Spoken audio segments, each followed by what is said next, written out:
Ya, oke. Assalamualaikum warahmatullahi wabarakatuh.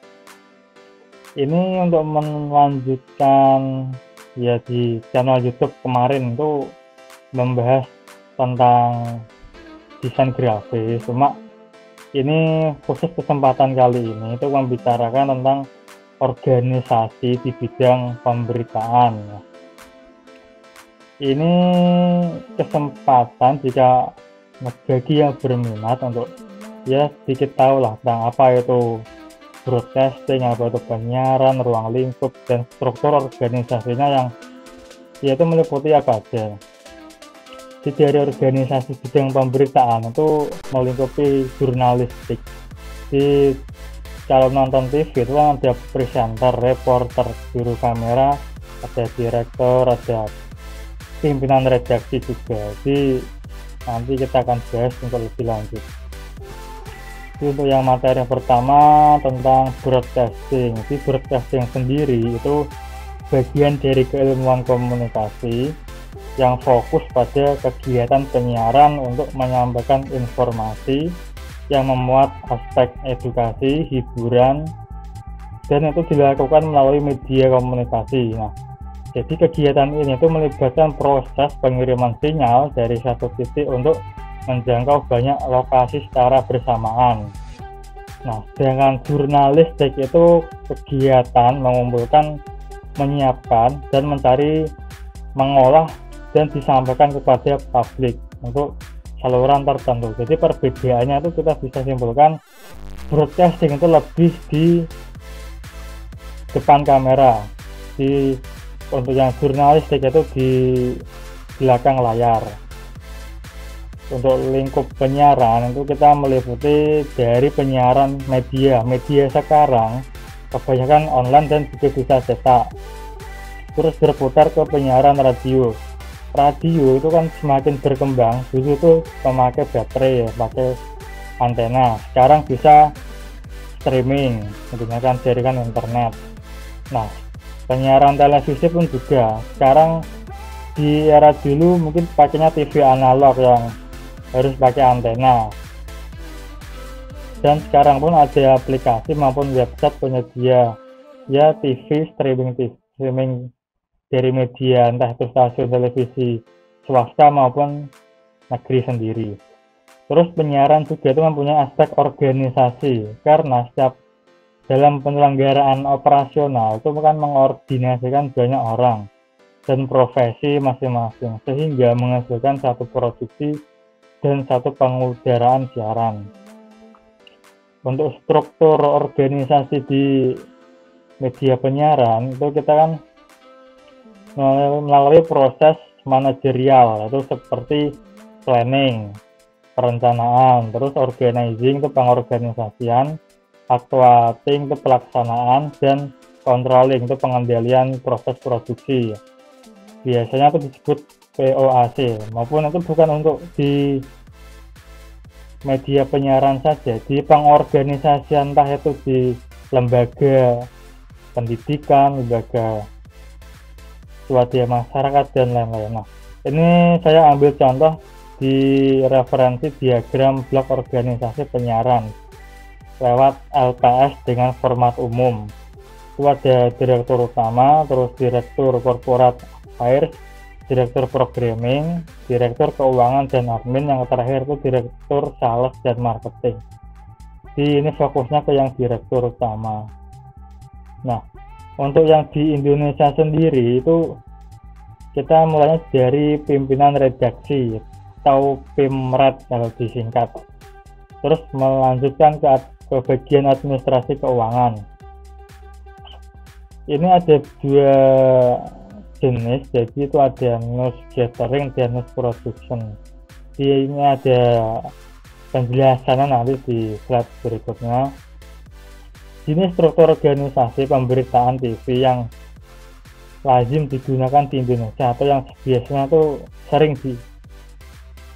dikerjakan di Indonesia. Untuk organisasi yang lain sih itu ada, cuma ini saya ambil yang untuk yang lazim di Indonesia. Nah, untuk dari news gathering sendiri itu penjelasannya Jadi itu orang tuh bertugas itu mencari data dan mengumpulkan bahan. Jadi dari bahan tersebut itu kan ada terdiri atas reporter, terus juru kamera, dan ada koordinator di setiap kita meliput, entah itu koordinator daerah, koordinator dari internasional, dan koordinator peliputan. Dari news gathering itu juga ada news production. Jadi ini yang membawai kayak seperti produser, visual editor, graphic designer, dan program direktur. Jadi untuk pekerjaan yang profesi dari ini itu kan biasanya dibantu bidang riset dan dokumentasi. Dari yang kita liput itu kan kita simpan datanya.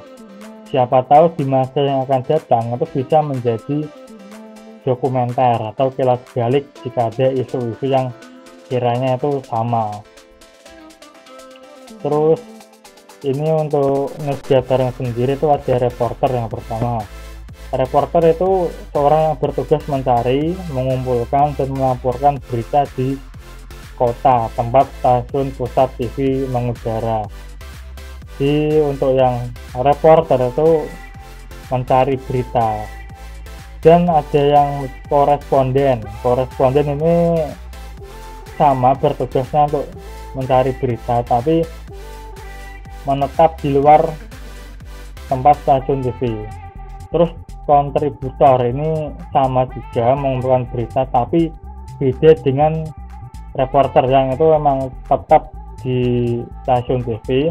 Yang kontributor ini pegawainya bertugas tapi tidak sama.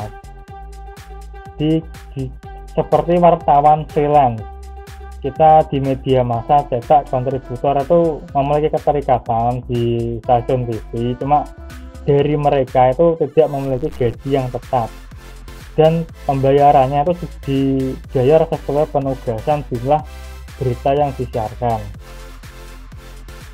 Terus ada juru kamera. Juru kamera sendiri itu kan fokusnya mengambil gambar. Nah, dari gambar ini kita berkoordinasi dengan antara saat redaksi ini ada rapat khusus ya. Jadi sebelum kita langsung ke meliput, kita kan nanti ada rapat redaksi. Reporter mengarahkan kemana itu kita menyesuaikan dari reporter. Terus sebagai juru kamera dalam bidang pemberitaan, kita juga harus memiliki pengetahuan jurnalistik. Entah itu kita kan mengambil gambar ya, supaya gambar yang kita ambil itu memiliki nilai. Nah, untuk juru kamera sendiri ini dari kualifikasi biasanya dari pendidikan D3 atau S1. Mengingat ya persaingan TV kan semakin ketat. Terus ada Korlip dan Korda. Korlip sendiri ini koordinator liputan dan Korda koordinator daerah. Koordinator liputan sendiri ini redaksinya bertugas mengkoordinir reporter dan peliputan berita di kota stasiun pusat TV. Nah, untuk yang koordinator ini mengatur yang tadi yang ada koresponden dan kontributor.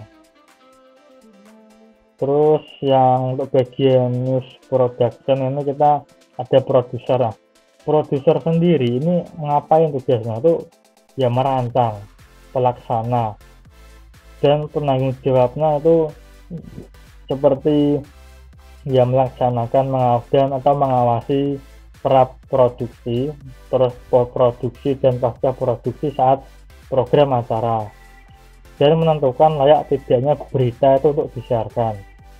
Terus menyunting naskah berita dan preview visual sebelum proses editing gambar, dan konsultasi dengan eksekutif produser yang mengenai pelaksanaan pra-produksi dan produksi. Terus melakukan masukan tentang kualitas kerja reporter dan juru kamera. Nah, untuk produser eksekutif ini di atasnya produser. Dia bertanggung jawab atas kualitas tayangan, pemberitaan, dan memiliki kepekaan dan visi ketika merancang materi liputan. Tak hanya produser eksekutif itu menunggu masukan dari produser dan reporter maupun juru kamera. Jadi yang produser eksekutif ini yang mengatur supaya berita ini di apa namanya ditampilkan di TV, ditonton audiens seluruh Indonesia ini layak apa tidak, itu produser eksekutif yang menentukan. Terus video editor. Nah, video editor ini ya tugasnya kita memilah, memotong-motong gambar, terus dijadikan sebuah film hingga bermakna dan siap ditayangkan di televisi. Video editor ini juga kita akan mengetahui pengetahuan ya, supaya yang berita-berita yang update, ada isu yang tengah aktual, jadi kita ya harus peka lah terhadap isu-isu yang sedang berlangsung. Nah, untuk kualifikasinya editor ini ya minimal sekarang D3 atau S1, itu jurusan di KP maupun broadcasting. Terus grafik artistik maupun atau desainer. Tim desainer itu kan berkreasi menghasilkan elemen visual ya. Di tiap berita itu kan muncul tulisan, entah itu nama reporter, terus ada data analisis. Ini kan masa-masanya politik. Jadi sudah muncul beberapa reporter persentase antara pendukung A, B, C. Dia tim desain ini itu kan meliputi pembuatan gambar, terus program, template, peta lokasi, dan tabel-tabel yang berupa angka itu bisa dibuat lebih mudah dan mudah dipahami lah, informatif. Terus dalam dunia pemberitaan itu pekerjaan punya dua di desainer grafis, itu yang pertama menjadi perancang program desain, terus bisa menjadi perancang seperti halnya dengan editor video. Nah, untuk software-softwarenya ini sebagian sih mungkin yang saya sebutkan ada lain ya. Itu ada Swiss Artist, terus ada Photoshop, 3D Artist, dan ada Premiere. Dan juga ya kita harus memiliki wawasan seputar jurnalistik di televisi. Terus yang PD itu program direktor. Program direktor ini pengarah acara, di redaksi yang mengarahkan jalannya siaran berita di control room news studio.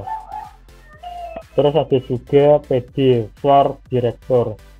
Nah, ini asisten pengarah acara yang bertugasnya tuh mengarahkan jalannya siaran di news studio. Jadi menunggu komando dari PD itu atau enggak program direktor.